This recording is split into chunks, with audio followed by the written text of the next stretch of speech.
Shalom, selamat pagi buat kita semua, buat jemaat yang terkasih dalam nama Tuhan kita Yesus Kristus. Pada pagi hari ini kita akan kembali dalam ibadah kita dan kita memuji Tuhan dengan bernyanyi dari buku ND nomor 19 ayat yang pertama.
Kasih karunia dan damai sejahtera kiranya menyertai kamu sekalian di dalam nama Allah Bapa dan nama anaknya Tuhan Yesus Kristus.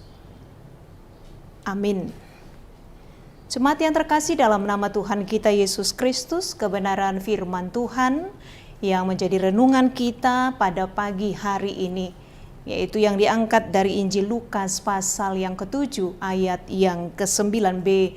Demikian firman Tuhan. Ia berkata, "Aku berkata kepadamu, iman sebesar ini tidak pernah aku jumpai, sekalipun di antara orang Israel. Hudok matuhamu gari di halak Israel, dan jupangahu hapur siaon nasongone." Demikian kebenaran firman Tuhan.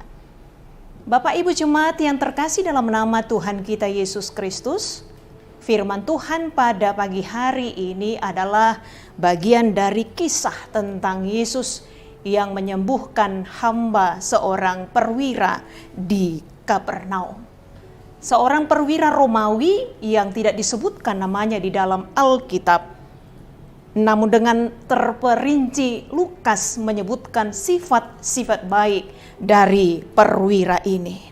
Dan perwira ini adalah satu-satunya laki-laki dalam perjanjian baru yang mendapatkan pujian dari Yesus. "Aku berkata kepadamu, iman sebesar ini tidak pernah aku jumpai, sekalipun di antara orang Israel." Mengapa Lukas sampai memasukkan perwira ini dalam kitab Injil ini sebagai teladan bagi kita? Sementara perwira ini adalah seorang Romawi, yang pada masa itu orang-orang Romawi adalah orang-orang penyembah berhala yang tidak mengenal Allah. Kemudian sang perwira ini, seorang perwira identik dengan latar belakang militer yang keras dan tegas. Akan tetapi kalau kita perhatikan melalui Injil Lukas pasal yang ke-17 ini, kita bisa melihat ada beberapa sikap perwira ini yang patut kita teladani. Yang pertama, perwira ini adalah seorang perwira tinggi, namun ia menaruh peduli terhadap hambanya yang sedang sakit. Perwira ini sebenarnya bisa saja tidak peduli kepada hambanya itu, karena pada masa itu seorang tuan bisa saja membuang hambanya jika hambanya itu sudah tua. Jika hambanya atau budak itu sudah sakit-sakitan. Sama seperti barang yang sudah tua dan tidak dipakai lagi, seorang tuan pada masa itu bisa saja tidak memperdulikan hambanya. Tapi perwira ini sangat-sangat berbeda. Dia justru sangat peduli kepada hambanya itu. Bahkan ketika hambanya itu sedang sakit, dia mencari informasi di mana dia bisa mendapatkan orang yang dapat menyembuhkan hambanya atau budaknya itu.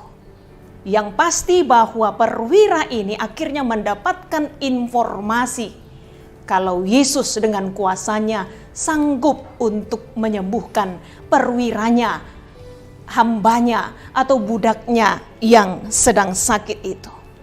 Sehingga ia menyuruh tua-tua Yahudi untuk menjumpai Yesus, agar Yesus kiranya berkenan untuk menyembuhkan hambanya itu.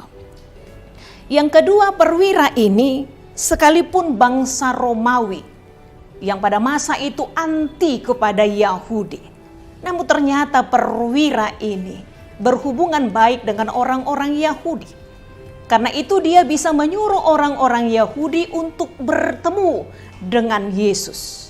Bahkan tua-tua Yahudi itu melaporkan kepada Yesus bagaimana perwira ini menaruh peduli terhadap bangsa mereka. Sehingga tua-tua ini berkata kepada Yesus, ia layak engkau tolong permohonan tua-tua Yahudi itu kepada Yesus. Yang ketiga, sekalipun orang lain menganggap perwira ini layak untuk ditolong, yaitu dengan cara menyembuhkan hambanya, budaknya yang sedang sakit. Namun sesungguhnya perwira ini justru merasa tidak layak di hadapan Tuhan. Bahkan ia merasa tidak layak untuk menerima Yesus di rumahnya. Ia merasa tidak layak, sekalipun jabatannya tinggi, sekalipun dia sudah membantu dalam hal pembangunan sinagoge Yahudi, tapi di hadapan Yesus dia merasa tidak ada apa-apanya. Seorang perwira dengan pangkat tinggi, namun tidak mengandalkan jabatannya, tidak mengandalkan apa yang sudah dia perbuat. Bahkan ketika Yesus hendak datang ke rumahnya pun, ia tidak mengizinkan Yesus untuk datang karena ia merasa tidak layak untuk menerima Yesus di rumahnya. Melalui sahabatnya, dia berkata kepada Yesus bahwa sepatah kata pun yang dikatakan oleh Yesus pasti akan sanggup menyembuhkan hambanya dan perwiranya itu. Itu sebabnya Yesus memuji iman perwira itu. Iman seperti ini tidak pernah aku jumpai sekalipun di antara orang Israel. Sebuah iman tanpa ragu, tapi yakin sepenuhnya akan kuasa Yesus yang sanggup menyembuhkan hambanya. Dan tanpa kehadiran Yesus pun di rumahnya, benar bahwa hambanya itu akhirnya mengalami kesembuhan. Sekali lagi sebuah iman yang luar biasa yang ditunjukkan oleh seorang perwira Romawi yang hidup di dalam kerendahan hati, yang memberikan pertolongan tapi tidak membangkit-bangkitkan apa yang sudah dia beri. Dia merendahkan dirinya serendah-rendahnya di hadapan Tuhan. Dan dia percaya bahwa kuasa Tuhan Yesus mutlak dapat menyembuhkan hambanya itu. Hakikat dari iman perwira ini bahwa ia percaya Yesus memiliki kewenangan di sini dan saat ini. Kewenangan yang tidak perlu diragukan. Sekarang Bapak Ibu yang terkasih, bagaimana dengan kita? Yang dari sejak kecil menerima pengajaran tentang Allah. Bagaimana dengan iman kita? Apakah iman kita tetap bertahan? Apakah iman kita tetap bertumbuh?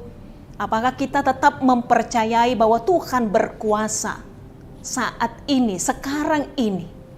Tuhan berkuasa sekalipun di tengah pergumulan yang kita hadapi, di tengah pandemi COVID-19 yang masih mewabah ini.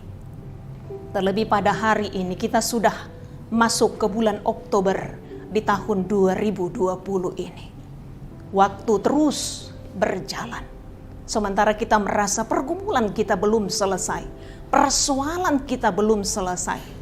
Kita berdoa, namun sering juga kita mempertanyakan, kapan Tuhan semuanya ini akan berlalu?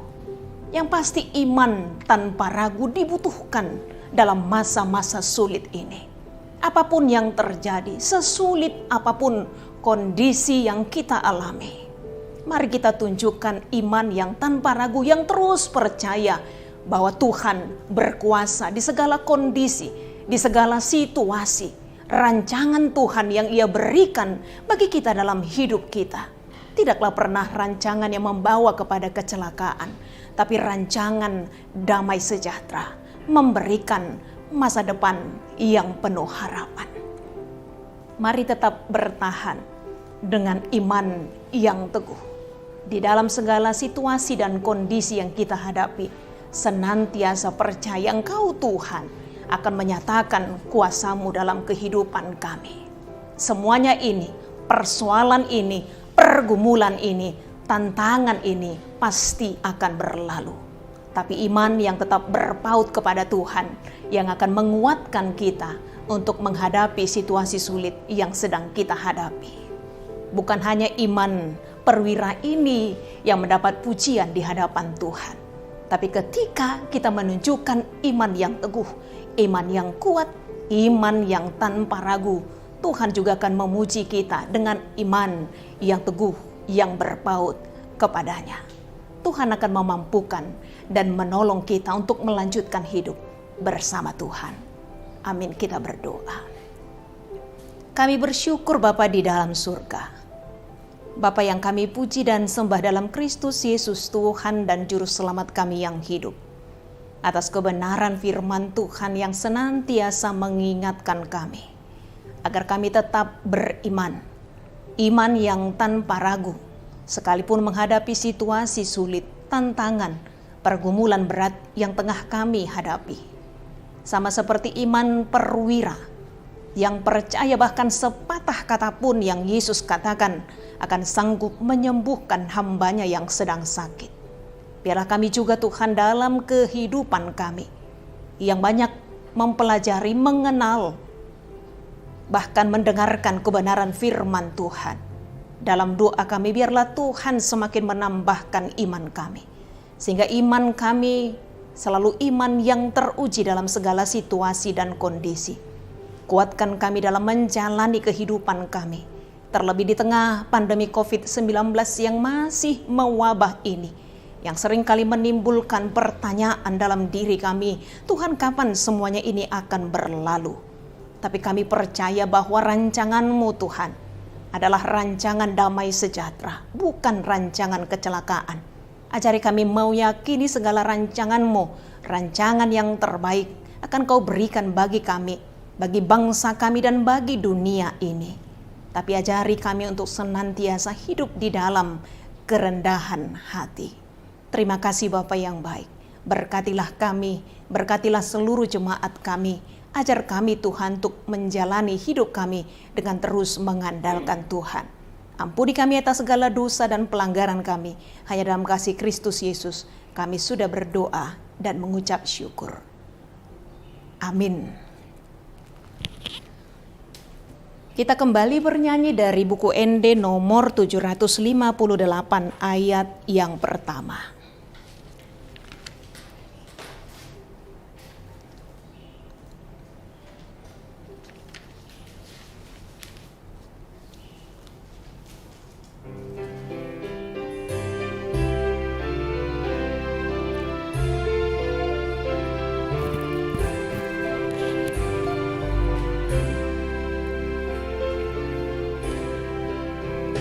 Jauh Bapa ngurupi di si ulaon mi di lehon pos niru di ganup tiki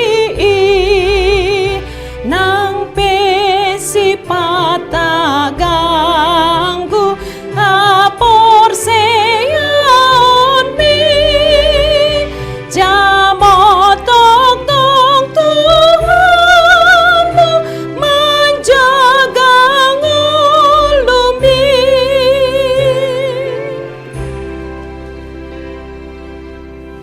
Kita tutup ibadah kita bersama-sama mengucapkan doa Bapa kami yang di surga. Bapa kami yang di surga, dikuduskanlah namamu, datanglah kerajaanmu, jadilah kehendakmu di bumi seperti di surga. Berikanlah kami pada hari ini makanan kami yang secukupnya, dan ampunilah kami akan kesalahan kami, seperti kami juga telah mengampuni orang yang bersalah kepada kami. Dan janganlah membawa kami ke dalam pencobaan, tetapi lepaskanlah kami daripada yang jahat, karena Engkaulah yang mempunyai kerajaan dan kekuasaan dan kemuliaan sampai selama-lamanya. Amin. Anugerah dari Tuhan kita Yesus Kristus, kasih setia dari Allah Bapa, persekutuan dengan Roh Kudus kiranya memberkati kamu sekalian. Amin.